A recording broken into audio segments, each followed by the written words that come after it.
Hey, what's going on guys, and welcome back to another Fallout 4 modding video. Today, we're going to be checking out 5 new mods with a nice wide range of types of mods, including some new weapons, including guns, melee weapons, and some new funky mods that don't even really have a category.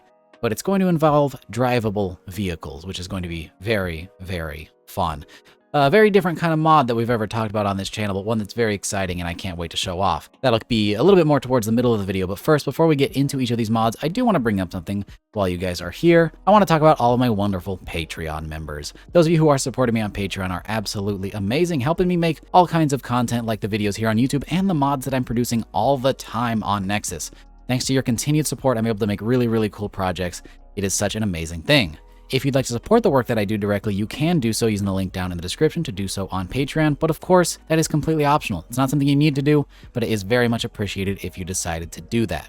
Now then, let's get back to the main video and talk about the mods at hand, starting off with the Industrial Gauntlet, a Fallout 76 weapon recreated by Donsky62.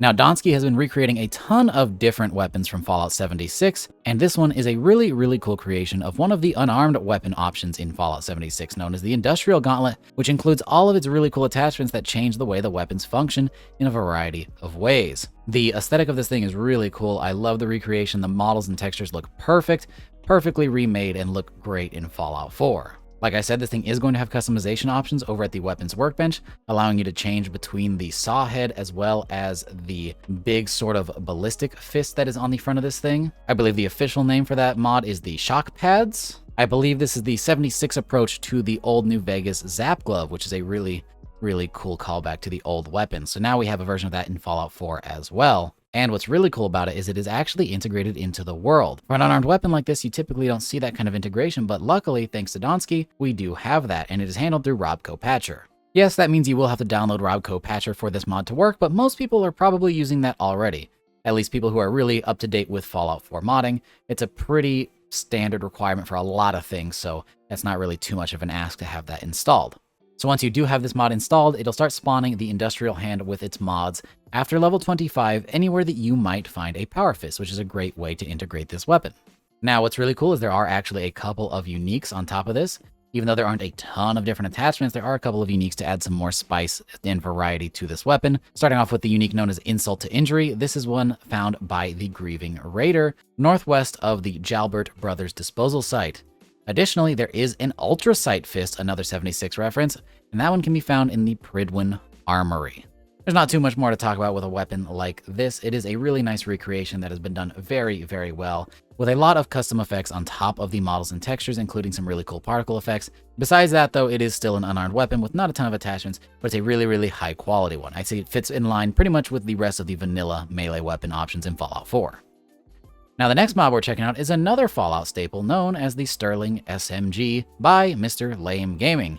Now, when I say Fallout staple, you might be a bit confused, but the Sterling is now officially canon thanks to the Fallout TV show, and now we have a really nice mod for it as well. And I've been waiting for a set of Sterling animations for a very long time, and now we have a really nice set thanks to MrLameGaming. He has made a really, really cool set of animations to go with a really cool model, as this is not a standard Sterling. This is actually a very apocalyptic looking one with scrappy wood furniture, leather wraps, and some junky looking stock attachments, which is really cool. And there's also some junky scopes and some other meshes that have been added onto this thing that looks neat. So it's not your typical Sterling, but honestly, I don't mind that at all. It looks very Fallout-y. I think that the design of this guy is super, super unique, and it fits really well in the Fallout style and aesthetic, so I'm not complaining about this thing at all. Another great thing with this weapon is it is also integrated into the world and will start spawning on enemies after level 13. This thing does come with a good bit of attachments over at the weapons workbench, and like I said, it does come with custom animations, which is a must-have for a weapon like this, as there's nothing in vanilla that's going to work quite right. You actually hold the weapon by the magazine, which is really cool, just like they do in the show. Not much more to it than that. A pretty simple weapon mod, no uniques, no frills, just the stuff that you really, really need for a custom weapon, but it is integrated very well, like I said, with level-less integration and custom animations. That's all you really need. Good customization options altogether. A really good job by MrLameGaming. And with that animation set, who knows, maybe we'll see even more Sterling options in the future. Now, the next mod is something very, very different from our typical set of mods. We have Driveables of the Commonwealth, the Wasteland Havoc Pack, by BlahBlahDEEBlahBlah. BlahBlahDEEBlahBlah. There's a lot of words in there. Now, Driveables of the Commonwealth is a mod that had come out a long time ago that adds new vehicles that you can drive in Fallout. But specifically, ones that have Havoc physics are a little bit newer, and this particular pack is, I believe, the newest of any of them. This mod is going to add a handful of cars into the game that you can drive. Now, that sounds pretty simple on the surface, but there's a lot more going on behind the scenes. This is a very, very difficult mod to make. It's not something that you can just throw together, especially the way this one is integrated. It's not going to be a rigid mesh that just kind of turns with you like some of the old mods. These mods actually have physics. Each car has its own physics, in fact, with different wheel placement, different turning radiuses. Some of these cars have different amounts of wheels. For example, most of them had 4, but there is a semi-truck that has 6, and they all work correctly, and the wheels work correctly, and they all have physics, which is a really, really crazy thing. It's not a simple task to add physics-based vehicles into Fallout 4.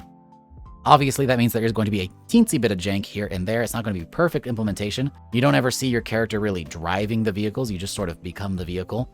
But for the most part, you're not really going to notice that. That being said, it's not going to be integrated in a super lore-friendly or balanced way. It is a bit more of a toy. You get to spawn this thing in just by dropping an item that is now in your miscellaneous tab. You drop that, interact with it, you choose which car you want, and then you spawn it in.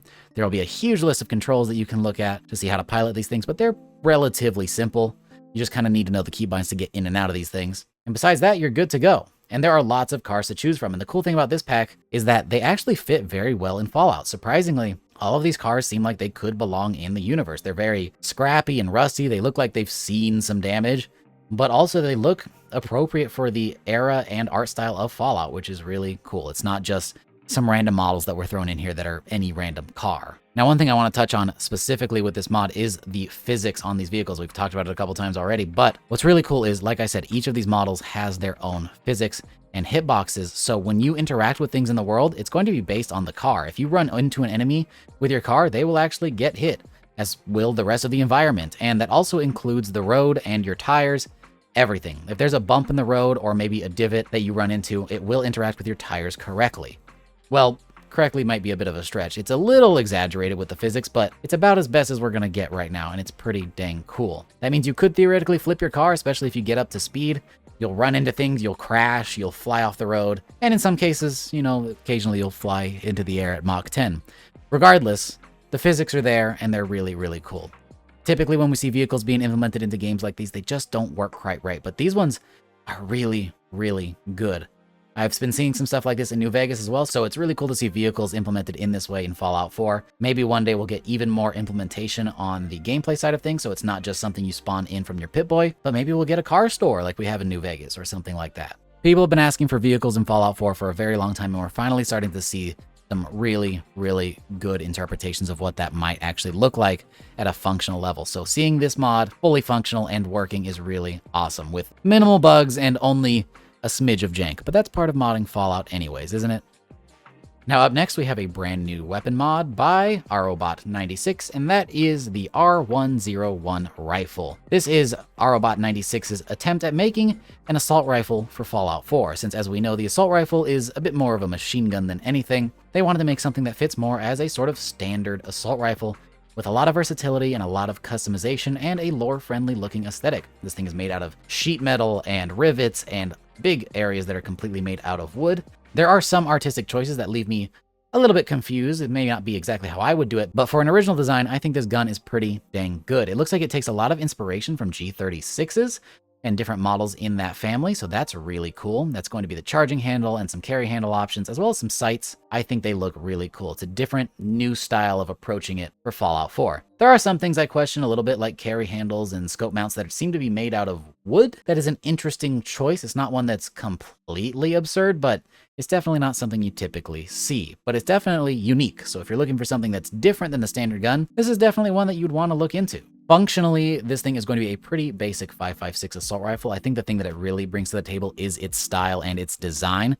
So if you're into the aesthetic of this weapon, then this thing is going to be a really nice match for your game and possibly your character. What's really nice is that this weapon is integrated into the level list and will start spawning after level 15 and will be spawning out in the world on vendors and merchants. And of course, you can pick it up on enemies as well. Now, this weapon does not have any custom animations, but it will perfectly utilize the vanilla Nuka World AK animations, and they look just fine on this weapon. Now, in the standard version of this mod, if you have a right-handed replacer animation for the Nuka World AK, it will not be compatible with this weapon. Instead, you will need to download the optional file, which will have a right-sided charging handle, and that'll fix it right up so you can use it with any animation replacers you enjoy, which is a nice touch by the author. That is definitely something appreciated by me and other users of the right-handed AK. Altogether, a wonderful new take on a 5.56 assault rifle for Fallout 4. We do have a lot of 5.56 guns available on the Nexus, so seeing something that's a little bit more original, a little bit more unique is definitely appreciated. It's always nice to see people trying their take at their own Fallout guns as well. Something completely original is always a hard thing to do. I can speak for myself saying that making new guns is a very difficult task, so seeing something like this that has been very well thought out and has a lot of character is a really nice thing to see. Now, speaking of guns with character, we have one more weapon to check out, and that is going to be the N99C, a custom 10mm pistol mod by Cypher. Cypher has always made wonderful, absolutely wonderful mods for Fallout 4 with amazing models, and this is going to be their take on a brand new design for the 10mm pistol, taking designs from the past Fallout games as well as Fallout 4 and mashing them into one new cohesive design that works together and makes a really, really cool new experience. With lighter barrel options and heavier barrel options that are inspired by both the new games and the old games, this thing is a really, really cool take on what Fallout 4's 10mm could have been. And if you want to download it as a replacer, that is something that you can do if you'd like to replace the original Fallout 4 pistol with something a little bit nicer. Now, by default, though, this mod is going to be a standalone weapon. It will spawn alongside the 10mm pistol. It will not be a replacer, but there is already a replacer mod out there if you'd like to download that as well, if you'd like to replace the original. That being said, the intended balance for this is to actually extend past the vanilla 10mm so that you could use it a bit later in the game than the standard one. This thing has the same base damage as the 10mm pistol. However, it does have custom ammo add-ons that add even more damages.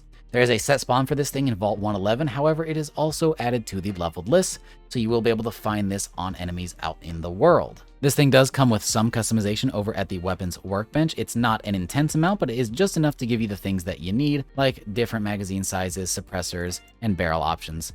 Just enough to give you a little bit more intrigue in how the weapon looks, but also how it functions. There are even a couple of skin options to change the way this weapon looks, making for a nice customizable pistol. If you're a fan of this design or you want a new take on what the 10mm could be, this is definitely a mod I'd consider checking out. It's a really fun one, and Cypher makes high quality models and textures. This thing looks really, really cool in game. It looks like it fits alongside the rest of the weapons in the game, so I think that they did an excellent job. With that, like I said, if you want to try any of these mods out, they'll all be linked down in the description. And while you're down there, if you enjoyed the video, consider dropping it a like. It really helps out. And consider checking out my Patreon if you'd like to support my work directly, whether it's the videos I do here on YouTube or the mods I'm making over on the Nexus. Completely optional, of course, just there if you want it. With that, as always, I hope you guys enjoyed, and I will see you all in the next one. Peace!